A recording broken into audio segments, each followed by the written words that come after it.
ইন্নাকা হামিদুম মাজিদ। আলহামদুলিল্লাহ, সম্মানিত উপস্থিতি, আজ 13 ডিসেম্বর 2024 খ্রিস্টাব্দ, 28 অগ্রহায়ণ 1431 বঙ্গাব্দ, 11 জুমাদাল আখির 1446 হিজরি, অর্থাৎ জুমাদাল আখির মাসের দ্বিতীয় জুমায় মহান আল্লাহ পাক রব্বুল আলামিন আমাদের সবাইকে বিভিন্ন রকম দুনিয়াবি ব্যস্ততা থেকে আরাম করে, নানান রকম অসুখ বিসুখ, রোগ সুখ, বিপদ আপদ, বালা মুসিবত থেকে হেফাজত করে সপ্তাহের সর্বশ্রেষ্ঠ দিনে, সপ্তাহের সর্বশ্রেষ্ঠ ইবাদত জুমার নামাজ আদায় করার লক্ষ্যে পৃথিবীর সবচাইতে পবিত্রতম জায়গা আল্লাহর ঘর মসজিদে আসার তৌফিক দিয়েছেন। সেই জন্য অন্তরে অন্তঃস্থল থেকে সেই রবের দরবারে তারই শেখানো বাক্যে কালিমাত শুকর আদায় করি আলহামদুলিল্লাহ। রব্বানা লাকাল হামদ হামদান কাসীরান তাইয়িবান মুবারাকান ফীহি। সম্মানিত উপস্থিতি, আজকে আমরা যে বিষয়ের উপর আলোচনা করব তার শিরোনাম হচ্ছে মহান বিজয় দিবস এবং আমাদের করণীয় ও বর্জনীয়। সম্মানিত উপস্থিতি, 16 ডিসেম্বর বা মহান বিজয় দিবস আসন্ন। এই দিনটি আমাদের জাতীয় জীবনে অপরিসীম গুরুত্ব ও তাৎপর্য বহন করে। 1971 সালের 16 ডিসেম্বরে দীর্ঘ 9 মাসের সশস্ত্র সংগ্রাম, অনেক রক্ত, লাখো শহীদের আত্মত্যাগ আর হাজারো মানুষের অশ্রু বিসর্জনের মাধ্যমে বাঙালি জাতি এই মহান বিজয় অর্জন করে। দীর্ঘ 9 মাসের সশস্ত্র সংগ্রামে অনেক স্নেহময়ী মাতা হারিয়েছেন তাদের নারী ছেঁড়া ধনকে, অনেক ভাগ্য বিড়ম্বিতা রমণী হারিয়েছেন তাদের প্রেমময় স্বামীকে, অনেক ভাগ্যহত পুত্র এবং কন্যা হারিয়েছেন তাদের স্নেহময়ী পিতামাতাকে। এরপর আল্লাহ পাক এই জাতির উপর রহমতের দৃষ্টি দিয়েছে, যার ফলে আমরা স্বাধীনতা অর্জন করতে সক্ষম হয়েছি। এই যে আমরা স্বাধীনতা অর্জন করেছি, বিজয় অর্জন করেছি, এই বিজয় দিবসটাকে আমরা কিভাবে উদযাপন করব, এরকম কোন দিক নির্দেশনা ইসলামে আছে না নাই বলেন তো? সূরাতুল আনআমের 38 নম্বর আয়াত আল্লাহ পাক বলেন, মা ফাররাতনা ফিল কিতাবি মিন শাই, আমি আমার এই কিতাবের মধ্যে কোনো কিছুই বাকি রাখি নাই। আল্লাহ বলেন, বান্দা, তোমাদের জীবন সুন্দর করে পরিচালনার নিমিত্তে যা যা দরকার সব কিছু এই কোরআনের মধ্যে আছে। কিছু আছে প্রকাশ্য, যা সহজেই খুঁজে বের করা যায়, কিছু আছে অপ্রকাশ্য, যা সহজে খুঁজে বের করা যায় না। খুঁজে বের করার জন্য ব্যাখ্যা, বিশ্লেষণ, এক্সপেরিমেন্ট, গবেষণার দরকার হয়। মোট কথা, মানব জীবন সুন্দর করে পরিচালনার নিমিত্তে যা যা দরকার সব কিছু এই ইসলামের মধ্যে আছে না নাই? যদি না থাকতো তাহলে আমরা কখনোই বলতে পারতাম না Islam is not only a religion but also a complete code of life. এই যে আমরা গর্বের সঙ্গে বুক ফুলিয়ে বলি যে ইসলাম শুধুমাত্র প্রচলিত অর্থে একটা ধর্ম না, বরং এটা হচ্ছে একটা পূর্ণাঙ্গ জীবন ব্যবস্থা, এটা তখন আমরা বলতে পারতাম না। সম্মানিত উপস্থিতি, সূরাতুল মাইদা 3 নম্বর আয়াত আল্লাহ রাব্বুল আলামিন বলেন, আল-ইয়াওমা আকমালতু লাকুম দীনাকুম ওয়া আতমামতু আলাইকুম নি'মাতি ওয়া রাদিতু লাকুমুল ইসলাম দীনা। আল্লাহ রাব্বুল আলামিন বলেন, আল-ইয়াওমা আকমালতু লাকুম দীনাকুম, আজকে আমি আল্লাহ তাআলা তোমাদের জন্য তোমাদের ধর্মকে পরিপূর্ণ করে দিলাম। ওয়া আতমামতু আলাইকুম নি'মাতি, তোমাদের উপর আমার নিয়ামতকে পূর্ণতা দান করলাম। ওয়া রাদিতু লাকুমুল ইসলাম দীনা, সেই সঙ্গে আমি আল্লাহ তাআলা ইসলামকে তোমাদের জীবন ব্যবস্থা হিসাবে নির্ধারণ করে দিলাম। জোরে বলেন সুবহানাল্লাহ। এখন বলেন, মানব জীবনের সকল সমস্যার যুক্তি ও কল্যাণকর এবং বিজ্ঞানময় সমাধান ইসলামে আছে না নাই? যদি এটা আপনি বিশ্বাস করেন তাহলে পরবর্তী আলোচনা আপনার জন্য। সম্মানিত উপস্থিতি, এই যে আমরা বিজয় অর্জন করেছি, স্বাধীনতা অর্জন করেছি, এই স্বাধীনতার কিন্তু দীর্ঘ একটা ইতিহাস আমাদের আছে। আমরা মোটা দাগে একটু সংক্ষিপ্ত ভাবে আপনাদেরকে সেটা স্মরণ করিয়ে দিতে চাই। তো অতি প্রাচীনকাল থেকেই এই বাংলাদেশে একটি শক্তিশালী অনার্য বা দ্রাবিড় জনগোষ্ঠীর লোকেরা বসবাস করত। অনেক গবেষক ঐতিহাসিক এদেরকে হযরত নূহ আলাইহিস সালাতু ওয়াস সালামের পুত্র সামেরের উত্তর পুরুষ আবুল ফিরের বংশধর হিসাবে গণ্য করেছেন। খ্রিস্টপূর্ব সময়ে প্রাচীন গ্রিক ও ল্যাটিন ইতিহাসে এদেরকে গঙ্গারিডাই নামে নামকরণ করা হয়েছে। এই অনার্য জাতির লোকেরা ছিল ভারতের হিন্দু ধর্মের প্রবর্তক আর্য ব্রাহ্মণদের প্রধান দুশমন। কারণ এই অনার্য জাতির ধর্ম, বর্ণ, সভ্যতা, সংস্কৃতি, কৃষ্টি, কালচার ছিল আর্যদের থেকে ভিন্ন। এজন্য আর্যরা তাদেরকে শত্রু মনে করত। এজন্য আপনারা দেখবেন শূন্য পুরাণ এবং মহাভারতের বিভিন্ন জায়গায় বাঙালি মুসলিমদেরকে হিন্দুরা সর্প, অসুর, দাস, কেঁচো এগুলো বলে উল্লেখ করেছেন। তো পরবর্তীকালে আর্যগণ ক্রমান্বয়ে এদেশের ক্ষমতা দখল করে নেয়। তবে বাংলার মানুষ কখনোই তাদেরকে মন থেকে মেনে নেয়নি। খ্রিস্টীয় নবম শতাব্দীর শুরুর দিকে এই বঙ্গদেশে বৌদ্ধ ধর্মের ব্যাপক প্রসার ঘটে। আবার এই নবম শতাব্দীর শেষ দিকে বাংলাদেশে শক্তিশালী সেন বংশের গোড়াপত্তন হয়। তারা শাসন ক্ষমতায় অধিষ্ঠিত হয়ে বৌদ্ধদের উপর তুমুল হারে নিপীড়ন, নির্যাতন আর অত্যাচার চালায়। তখন অনেক মুসলিম পীর আউলিয়া এদেশে আগমন করে ইসলাম প্রচার করে। তাদের ডাকে সাড়া দিয়ে অনেক বাঙালি ইসলাম ধর্মে দীক্ষিত হন। 1204 খ্রিস্টাব্দে তুর্কি সেনাপতি ইখতিয়ার উদ্দিন মোহাম্মদ বিন বখতিয়ার খলজি রহমতুল্লাহি আলাইহি বাংলার রাজধানী নদিয়া আক্রমণ করে লক্ষণ সেনকে পরাজিত করে তিনি বাংলাদেশের রাজ ক্ষমতা দখল করে। তার সময় থেকে শুরু করে 1526 খ্রিস্টাব্দ পর্যন্ত অনেক স্বাধীন সুলতান এই বাংলাদেশে রাজত্ব করেন। তো এতক্ষণ আপনাদের সামনে যে কথাগুলো বললাম এগুলো খন্দকার মাহমুদুল হাসান রচিত বাঙালির ইতিকথা নামক বই থেকে আমি কোট করেছি। এই কথাগুলো বলার উদ্দেশ্য একটাই, যে ইতিহাস যতদূর পর্যন্ত যায় সেখান থেকে টান দিলে দেখা যায় মোটামুটি বাঙালি জাতি ছিল এক প্রকারের স্বাধীন চেতা। পরাধীনতার শৃঙ্খলে আবদ্ধ হয়ে তারা কখনোই জীবনযাপন করতে চায়নি। তো 1204 খ্রিস্টাব্দ থেকে শুরু করে 1526 খ্রিস্টাব্দ পর্যন্ত এই যে 322 বছর সময়, এটাকে বলা হয় সুলতানি যুগ। এই সুলতানি যুগে বাংলা এক প্রকারের স্বাধীন ছিল। 1526 খ্রিস্টাব্দে মুঘল সম্রাট বাবর সুলতান ইব্রাহিম লোদিকে পরাজিত করে ভারতবর্ষের রাষ্ট্র ক্ষমতা দখল করে। তখনও বাংলা এক প্রকারের স্বাধীন ছিল। 1538 খ্রিস্টাব্দে বাবরের পুত্র হুমায়ুন বাংলা জয় করেন এবং বাংলাকে শাসন করত। এরপর ব্রিটিশ ইস্ট ইন্ডিয়া কোম্পানির সাম্রাজ্যবাদী ষড়যন্ত্রের ফলে 1757 সালে 23 জুন পলাশীর প্রান্তরে মীর জাফরের বিশ্বাসঘাতকতার মাধ্যমে নবাব সিরাজউদ্দৌলার পতন ঘটে এবং দীর্ঘ একটা সময়ের জন্য বাংলার স্বাধীনতার সূর্য অস্তমিত হয়ে যায়, ঠিক কিনা? এরপর ব্রিটিশদের ক্রমাগত শোষণ আর অত্যাচারের ফলে বাংলাদেশের মুসলিমরা অতিষ্ঠ হয়ে যায়। তো মুসলিম প্রধান পূর্ব বাংলার মানুষদের অধিকতর অর্থনৈতিক, রাজনৈতিক এবং সামাজিক সুযোগ সুবিধা দেওয়ার জন্য 1905 সালের 16 অক্টোবর ব্রিটিশ সম্রাট লর্ড কার্জন এই বাংলাকে দুভাগে ভাগ করেন, যেটাকে আমরা বলি বঙ্গভঙ্গ। তো যদিও তখন ভারতবর্ষের হিন্দুরা ব্রিটিশদের আনুগত্য করার মাধ্যমে তাদের যে দাবি দেওয়া আছে এগুলো আদায় করত, কিন্তু মুসলিমরা জ্ঞান, বিজ্ঞান, শিল্প, সভ্যতা, সংস্কৃতি থেকে অনেকটা পিছিয়ে ছিল। তো যখন বঙ্গভঙ্গ করা হয় এবং পূর্ববঙ্গের রাজধানী করা হয় কাকে? ঢাকাকে, তখন হিন্দুদের স্বার্থে চরম আঘাত লাগে। তখন উগ্র ভারতীয় জাতীয়তাবাদী হিন্দু নেতৃবৃন্দ এটাকে কখনোই মন থেকে মেনে নিতে পারেনি। কারণ বঙ্গভঙ্গের আগে ব্রিটিশ ভারতের রাজধানী ছিল কোনটা বলেন তো?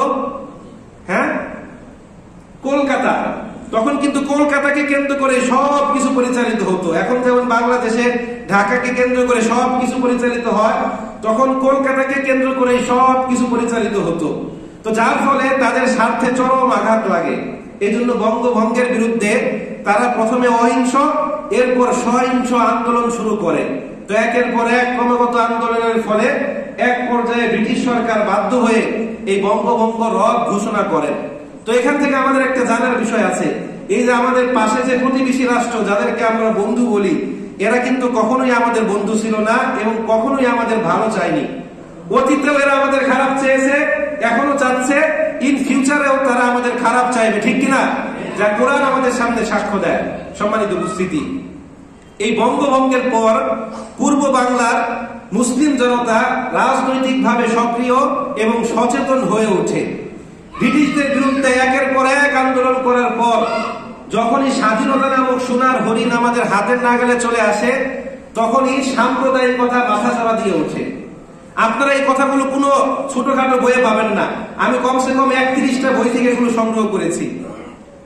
কয়টা বই থেকে? 31টা বই থেকে এগুলো সংগ্রহ করেছি। তো সচরাচর কোনো মৌলবীর মুখে, কোনো বক্তার মুখে ইতিহাস আপনি পাবেন না, সম্মানিত উপস্থিতি। তো যখনই স্বাধীনতা নামক সোনার হরিণ আমাদের হাতের নাগালে চলে আসে, তখনই সাম্প্রদায়িকতা মাথা চড়া দিয়ে ওঠে। তো 1940 সালে পাঞ্জাবের রাজধানী লাহোরে অনুষ্ঠিত মুসলিম লীগের কাউন্সিলের অধিবেশনে মোহাম্মদ আলী জিন্নাহ তার বিখ্যাত টু নেশন থিওরি উপস্থাপন করে। সেখানে তিনি সবাইকে বোঝাতে সম্মত হন যে ভারতবর্ষের সমস্যা পৃথক কয়েকটা সম্প্রদায়ের মধ্যে নয়। আপনারা জানেন যে দেশ স্বাধীনের পূর্বে ভারতবর্ষে অনেকগুলো সম্প্রদায় বসবাস করত। উর্দু ভাষাভাষী, হিন্দি ভাষাভাষী, তামিল ভাষাভাষী, বাংলা ভাষাভাষী, আর অনেক ভাষা। তো তিনি সবাইকে বোঝাতে সম্মত হন যে ভারতবর্ষের সমস্যা পৃথক কয়েকটা সম্প্রদায়ের মধ্যে নয়, বরং পৃথক দুইটা জাতির মধ্যে। অর্থাৎ তিনি সবাইকে বোঝাতে সক্ষম হন যে হিন্দু মুসলিম আলাদা দুইটা জাতি। এই একই সম্মেলনে শেরে বাংলা একে ফজলুল হক মুসলিমদের জন্য পৃথক পৃথক স্বাধীন ভূমির প্রস্তাব দেন।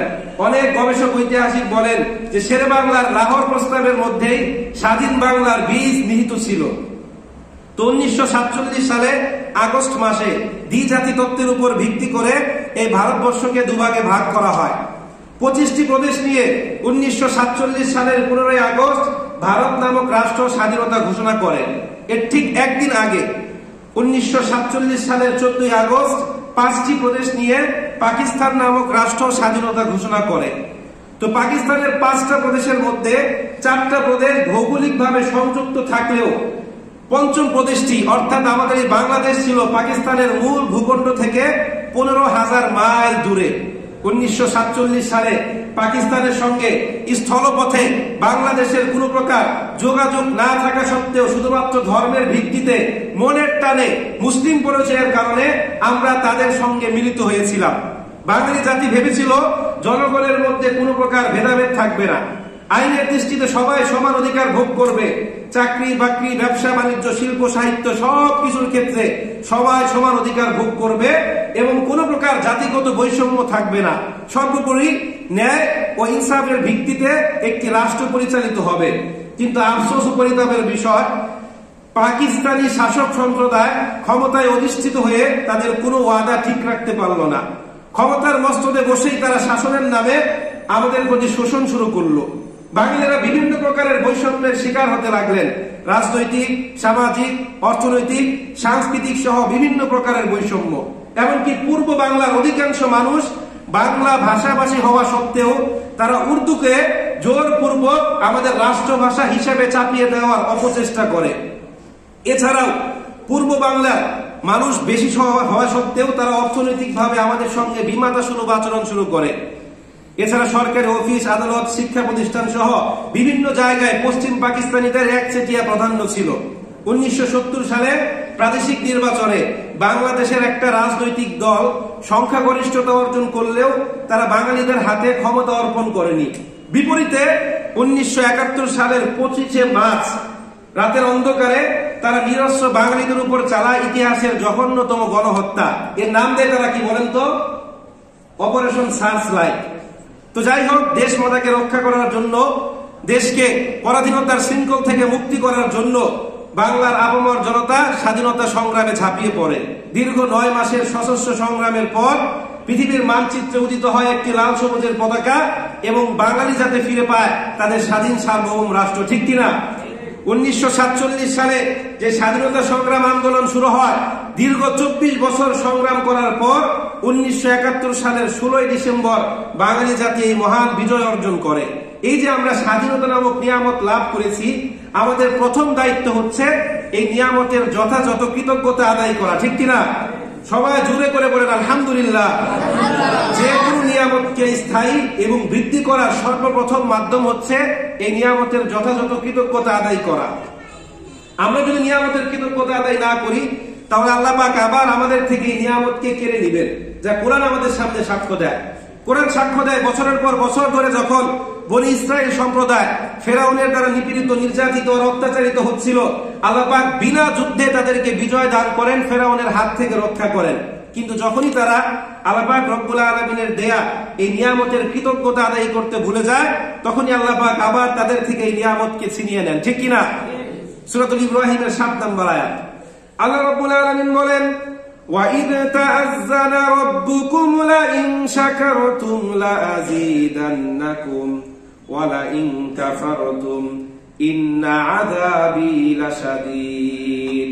আল্লাহ বলেন, আর স্মরণ করো সেই সময়কে যখন তোমাদের রব ঘোষণা করেছিল, লাইন শাকারতুম লাযিদান্নাকুম, যদি তোমরা আমি আল্লাহর দেয়া নিয়ামতের কৃতজ্ঞতা আদায় করো, অবশ্যই আমি আল্লাহ তাআলা তোমাদের নিয়ামতকে বৃদ্ধি করে দিব।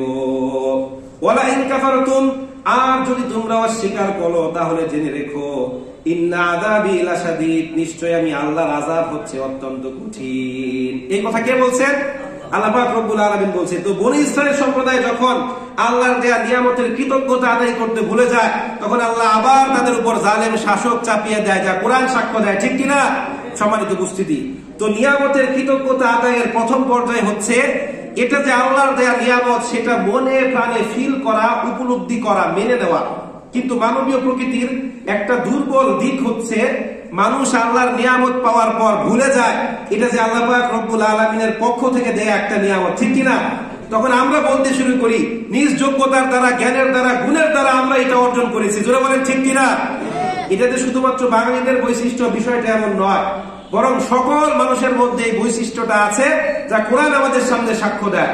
সূরাতুজ জুমার 49 নম্বর আয়াত আল্লাহ রাব্বুল আলামিন বলেন, فَإِذَا مَسَّ الْإِنسَانَ ضُرٌّ دَعَانَا ثُمَّ إِذَا خَوَّلْنَاهُ نِعْمَةً مِنَّا قَالَ إِنَّمَا أُوتِيتُهُ عَلَى عِلْمٍ بَلْ هِيَ فِتْنَةٌ وَلَكِنَّ أَكْثَرَهُمْ لَا يَعْلَمُونَ।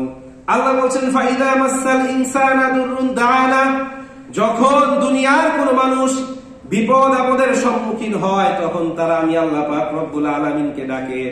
সুম্মা ইযা খাওয়ালনাহু নি'মাতাম মিন্না, আমি আল্লাহ তাআলা যখন আমার নিয়ামত দিয়ে তাদেরকে বিপদ আপদ থেকে উদ্ধার করি, ক্বালা ইন্নামা উতিতুহু আলা ইলমিন, তখন মানুষ বলতে শুরু করে আমরা নিজেদের জ্ঞানের দ্বারা এই বিপদ থেকে উদ্ধার হয়েছি। আল্লাহ বলেন, বাল হিয়া ফিতনা, হে দুনিয়ার মানুষ তোমরা মনোযোগ সহকারে শুনে রাখো, এটা হলো আমি আল্লাহর পক্ষ থেকে একটা পরীক্ষা। ওয়ালাকিন্না আকসারহুম লা ইয়ালামুন, কিন্তু দুনিয়ার অধিকাংশ মানুষ এটা অনুধাবন করতে পারে না। তো এটা হচ্ছে আল্লাহর পক্ষ থেকে কি একটা পরীক্ষা। আল্লাহ আমাদেরকে পরীক্ষা দিয়ে বিপদ আপদ থেকে উদ্ধার করে পরীক্ষা নেন, তখন আমরা বলতে শুরু করি যে আমরা নিজেদের জ্ঞানের দ্বারা এটা থেকে উদ্ধার পেয়েছি। জোরে বলেন ঠিক কিনা? সম্মানিত উপস্থিতি, এখন বলেন আমাদের জীবনে সকল নিয়ামত, সকল বিজয়, সবকিছু যিনি দান করেছেন, জুড়ে বলতে হবে তিনি কে? আল্লাহ বলেন, ওমা বিকুম মিন নিয়ামাতিন ফামিনাল্লাহ, তোমাদের কাছে যা কিছু আছে সব কিছু আমি আল্লাহ পাক রব্বুল আলামিনের পক্ষ থেকে। ওয়া ইন তাউদ্দু নিয়ামাতাল্লাহি লা তুহসুহা, যদি তোমরা আমি আল্লাহ পাক রব্বুল আলামিনের দেয়া নিয়ামতকে গণনা করো, তাহলে কখনোই গণনা করে শেষ করতে পারবে না। আল্লাহর নিয়ামত নিয়ে আমার একটা বয়ান আছে, আমি একবার করেছিলাম যে আপনার শরীরের মধ্যে আল্লাহর কি পরিমাণ নিয়ামত, এটাকেই আপনি গণনা করে শেষ করতে পারবেন না। ইনশাআল্লাহ সামনে কোনো এক সময় আবার করব। তো প্রথমত নিয়ামতের কি করতে হবে? কৃতজ্ঞতা আদায় করতে হবে। সম্মানিত উপস্থিতি, কোনো কিছু অর্জন করতে চাইলে দুইটা জিনিসের দরকার। এক নম্বর হচ্ছে আল্লাহ পাক রব্বুল আলামিনের অনুমোদন বা দয়া, দুই নম্বর হচ্ছে মানুষের চেষ্টা। আমাদেরকে দৃঢ়ভাবে বিশ্বাস করতে হবে যে মানুষের সকল পরিশ্রম, পরিকল্পনা, এই সব কিছু ব্যর্থ হবে যদি আল্লাহ পাক রব্বুল আলামিনের দয়া, মায়া, করুণা, অনুগ্রহ না থাকে। দুই নম্বর হচ্ছে আমাদের নিজেদেরকেও চেষ্টা করতে হবে।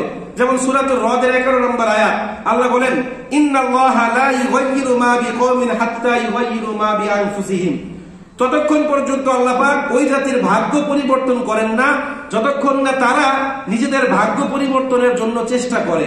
অর্থাৎ আমাদেরকে চেষ্টাও করতে হবে, আল্লাহর কাছেও চাইতে হবে। আমার পরীক্ষা, আমি পড়াশোনা না করে মসজিদে এসে সিজদায় লুটিয়ে পড়লাম আর বললাম আল্লাহ আমাকে পাস করিয়ে দাও। ওদিকে পরীক্ষার হলে পরীক্ষা চলছে, রেজাল্ট যেদিন দেয় সেদিন আমার নাম থাকবে সবার উপরে। ঠিক কিনা? হ্যাঁ।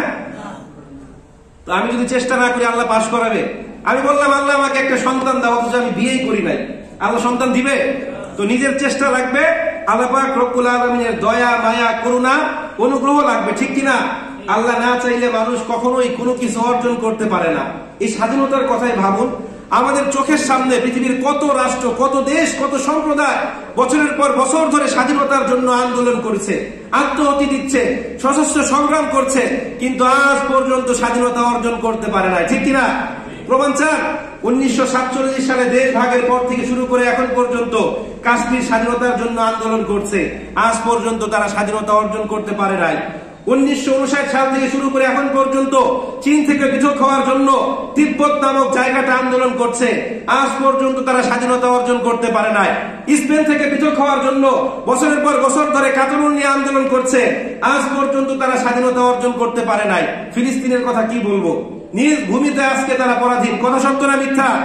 অথচ আমাদের দেশের দিকে তাকিয়ে দেখুন, মাত্র 9 মাসের সশস্ত্র সংগ্রামের পর আল্লাহ পাক রব্বুল আলামিন আমাদেরকে স্বাধীনতা দান করেছেন। 9 মাসের রক্তক্ষয়ী যুদ্ধের পর আমরা পেয়েছি একটি স্বাধীন সার্বভৌম বাংলাদেশ, এবং পৃথিবীর মানচিত্রে উদিত হয়েছে লাল সবুজের পতাকাবাহী একটা রাষ্ট্র। জোরে বলেন ঠিক কিনা? এই স্বাধীনতা আমাদেরকে দিয়েছে, যিনি দিয়েছেন তিনি কে? সূরাতুন নাসরের প্রথম আয়াত আল্লাহ বলেন, ইযা জাআ নাসরুল্লাহি ওয়াল ফাতহ, যখন আল্লাহর পক্ষ থেকে সাহায্য এবং বিজয় আসবে। অনেক মুফাসসির এটার অর্থ করেছে এইভাবে, যখন আল্লাহর পক্ষ থেকে সাহায্য আসবে তখনই কেবল তোমরা বিজয় অর্জন করবে। এর মানে বোঝা যায় আল্লাহর সাহায্য ছাড়া মানুষ কখনোই কোনো কিছু অর্জন করতে পারে না, ঠিক কিনা? অস্ত্র শস্ত্র দিয়েও নয়, সামরিক শক্তি দিয়েও নয়, টাকা দিয়েও নয়। আমাদের মুক্তিযুদ্ধের কথা ভাবুন, যুদ্ধের সময় আমাদের অস্ত্র সরঞ্জাম, সৈন্য সংখ্যা পাকিস্তানিদের চাইতে বেশি ছিল না কম ছিল? সামরিক শক্তিতে এগিয়ে ছিল কারা? প্রশিক্ষণপ্রাপ্ত সৈন্য ছিল কাদের? বিজয় এসেছে কাদের?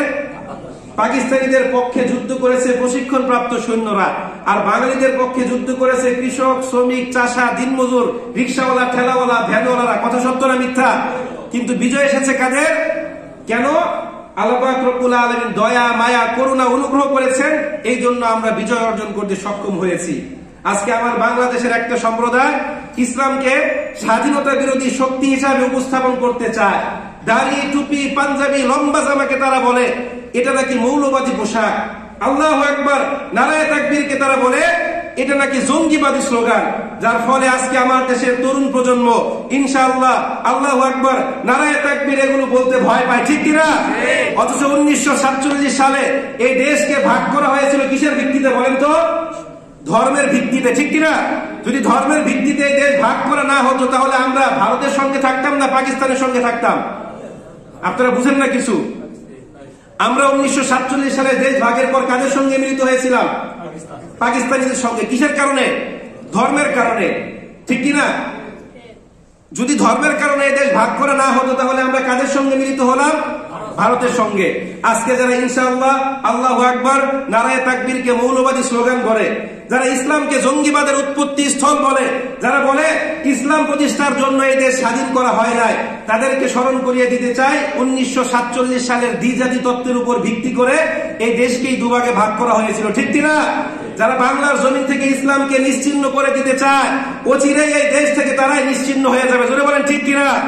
সম্মানিত উপস্থিতি, আজকে আমার দেশে আলেম উলামাদেরকে রাজাকার হিসাবে উপস্থাপন করা হয়। যখনই আমার দেশে মুক্তিযুদ্ধ ভিত্তিক কোন চলচ্চিত্র, সিনেমা বা নাটক নির্মাণ করা হয়, তখন সেখানে মুক্তিযুদ্ধের পক্ষ শক্তি হিসাবে এমন ব্যক্তিদেরকে উপস্থাপন করা হয় যাদের মুখে কোনো দাড়ি নাই, হিন্দুদের মতো লম্বা লম্বা লোম, অর্থাৎ লম্বা লম্বা গোফ, অর্থাৎ তারা মূলত সংস্কারপন্থী, মানে তারা ধর্মকর্ম কোনো কিছুই মানে না, নাস্তিক টাইপের। আর মুক্তিযুদ্ধের পক্ষ শক্তি হিসাবে এমন ব্যক্তিকে উপস্থাপন করা হয় যার গায়ে লম্বা জামা, মাথায় লম্বা টুপি, মুখ ভর্তি দাড়ি। কথা সত্য না মিথ্যা? আজকে এইভাবে আলেমদেরকে উপস্থাপন করা হয়। যারা বলে দেশ ভাগের ক্ষেত্রে, মুক্তিযুদ্ধের ক্ষেত্রে আলেমদের কোনো অবদান নাই, তাদেরকে স্মরণ করিয়ে দিতে চাই শহীদ তিতুমীরের কথা, যিনি ব্রিটিশদের বিরুদ্ধে সর্বপ্রথম সশস্ত্র সংগ্রামের ডাক দিয়েছিলেন। যারা বলে স্বাধীনতার ক্ষেত্রে আলেমদের কোনো অবদান নাই, তাদেরকে স্মরণ করিয়ে দিতে চাই মাওলানা আব্দুল হামিদ খান ভাসানীর কথা, যিনি 1957 সালে ঐতিহাসিক কাকবাড়ি সম্মেলনে পাকিস্তানি শাসকদের রক্তচক্ষুকে উপেক্ষা করে বলেছিলেন, যদি পূর্ব বাংলায় আপনাদের নিপীড়ন নির্যাতন অব্যাহত থাকে তাহলে আপনাদের থেকে আমরা মুক্তি চাই। জোরে বলেন ঠিক কিনা? 1976 সালে ভারত যখন ফারাক্কার তীরে বাঁধ নির্মাণ করে তখন তিনি ভারতের বিরুদ্ধে লং মার্চ করেছিলেন। আজকে আমাদেরকে ইতিহাসগুলো পড়ানো হয় না, আমাদেরকে পড়ানো হয় জয় বাংলার ইতিহাস। কত সত্য না মিথ্যা? সম্মানিত উপস্থিতি, যারা 1947 সাল থেকে শুরু করে 2024 সাল পর্যন্ত এই দেশ মাতাকে স্বাধীন করার জন্য নিজেদের রক্ত বিসর্জন দিয়েছে, মহামূল্যবান জীবনকে বিসর্জন দিয়েছে, অঙ্গ প্রত্যঙ্গ বিসর্জন দিয়েছে, এদের কাছে আমরা ঋণী। জোরে বলেন ঠিক কিনা? এদের প্রতি আমাদের কৃতজ্ঞতা আদায় করতে হবে। কিতাবের নাম সুনান আবু দাউদ, হাদিস নাম্বার 4811। রাসূল বলেন, লা ইয়াশকুরুল্লাহ মান লাম ইয়াশকুরিন নাস। যে ব্যক্তি মানুষের কৃতজ্ঞতা আদায় করতে পারে না সে কখনো আল্লাহর প্রতি কৃতজ্ঞ হতে পারে না। কিতাবের নাম আদাবুল মুফরাদ, হাদিস নাম্বার 216। রাসূল বলেন, মান আতা ইলাইকুম মারুফান ফাকাফিউহু ফাইন লাম তাজিদু ফাদউ লাহু হাত্তা ইয়ালামা আন কাদ কাফাতুমুহু। আও কামা ক্বালা আলাইহিস সালাতু ওয়াস সালাম। রাসূল বলেন, যে ব্যক্তি তোমার কোনো উপকার করে তুমি তার প্রতিদান দেওয়ার চেষ্টা করো, যদি না পারো তাহলে তুমি তার জন্য দোয়া করো, যাতে সে বুঝতে পারে তুমি তার উপকারের প্রতিদান দেওয়ার চেষ্টা করছো। কোন কাফের, মুশরিক, নাস্তিক, মুরতাদ যদি রাসূলের উপকার করত তিনি তার প্রতিদান দেওয়ার চেষ্টা করত। আর আমাদের মুক্তিযোদ্ধারা হচ্ছে আমাদের মাথার তাজ। জুড়ে বলেন কথা সত্য না মিথ্যা? তারা আমাদের যে উপকার করেছে, মানে পরাধীন থাকলে আপনি বুঝতে পারতেন যে পরাধীনতা কি জিনিস। আজকে আমরা এই বিজয় দিবস কিভাবে উদযাপন করছি বলেন তো? হিন্দি গান বাজিয়ে আর খিচুড়ি খেয়ে। কথা বলেন ঠিক কিনা? আমার মাঝে মাঝে মনে হয় যে পাকিস্তানিরা 24 বছর পিটিয়ে আমাদেরকে উর্দু শিখাতে পারলো না, আর ভারতের দাদা বাবুরা কয়েকটা হিন্দি চ্যানেল আর স্যাটেলাইট দিয়ে আমাদেরকে হিন্দি শিখিয়ে দিয়েছে। আমার বাংলাদেশের তরুণ সম্প্রদায় কি করে জানেন? সকালবেলা ভারতকে গালি দেয়, সন্ধ্যাবেলা ভারতের শিল্পীর কনসার্ট দেখার জন্য 10,000 12,000 টাকা দিয়ে টিকিট কাটে। কথা সত্য না মিথ্যা? গত 3 থেকে 4 জুমা আগে মনে হয় আতিফ আসলাম নামক এক শিল্পী বাংলাদেশে এসেছিল ভারতের। হ্যাঁ, তার দেশ যদিও পাকিস্তান, কিন্তু সে কিন্তু মোটামুটি ভারতে বসবাস করে। এটা হচ্ছে আমাদের স্বাধীনতা। এই জন্য বলা হয় স্বাধীনতা অর্জন করার চাইতে স্বাধীনতা রক্ষা করা কঠিন। যারা 1971 সালে এই দেশকে স্বাধীন করার জন্য নিজেদের বুকের তাজা রক্ত ঢেলে দিয়েছে, 2024 সালে যারা আমাদের বাক স্বাধীনতা ফিরিয়ে আনার জন্য নিজেদের জীবনকে উৎসর্গ করেছে, এদের প্রতিদান আমরা কিভাবে দিচ্ছি বলেন তো? একটা সেলুট দিয়ে আর মাটির মধ্যে লাথি মেরে 1 মিনিট নীরবতা পালন করে, হ্যাঁ, কিভাবে তাদের প্রতিদান আমরা দিচ্ছি বলেন? এই যে আমরা তাদের কবরের উপর ফুল দিচ্ছি, এতে কি তাদের কোনো লাভ হচ্ছে? মানে আমার কাছে বিষয়টা এমন মনে হয় পাছার লুঙ্গি খুলে মাথার মধ্যে পাগড়ি বাঁধার মতো, ডানে মাটি, বামে মাটি, উপরে মাটি, নিচে মাটি, আর কবরের উপর আপনি ফুল দিচ্ছেন। হ্যাঁ, আপনার কোন আত্মীয় স্বজন বাপ দাদা মারা গেলে তার কবরের মধ্যে আপনি ফুল দেন, তাকে স্মরণ করেন কিভাবে? মাদ্রাসা থেকে ছাত্র নিয়ে যান, কোরআন তেলাওয়াত করান, আপনি দোয়া করেন, তার নামে দান সদকা করেন, ঠিক কিনা? অথচ মুক্তিযোদ্ধা যারা, তাদের প্রতি এত অবিচার কেন? সম্মানিত উপস্থিতি, যারা 2024 সালে আমাদের বাক স্বাধীনতা ফিরিয়ে আনার জন্য নিজেদের তাজা রক্ত বিসর্জন দিয়েছে, এদের জন্য আমরা কি করেছি? আমরা সরকারের কাছে দাবি জানাই, সরকার যেন গেজেট পাস করে এদেরকে একটা ভালো পরিমাণের অ্যামাউন্ট দেয়, যাতে করে যারা বেঁচে আছে পঙ্গুত্ব বরণ করে এরা যেন মৃত্যুর আগ পর্যন্ত ভালোভাবে চলতে পারে। জোরে বলেন ঠিক কিনা? সম্মানিত উপস্থিতি, আমাদের উচিত তাদের জন্য দোয়া করা, গান বাজিয়ে খিচুড়ি খেয়ে বিজয় দিবস উদযাপন করা এটা কখনো কি নয়? বোধগম্য নয়, উচিত নয়। আল্লাহ পাক রব্বুল আলামিন আমাদের সবাইকে তৌফিক দান করুন। আমিন ওয়া আখির দাওয়ানা আলহামদুলিল্লাহি রাব্বিল আলামিন।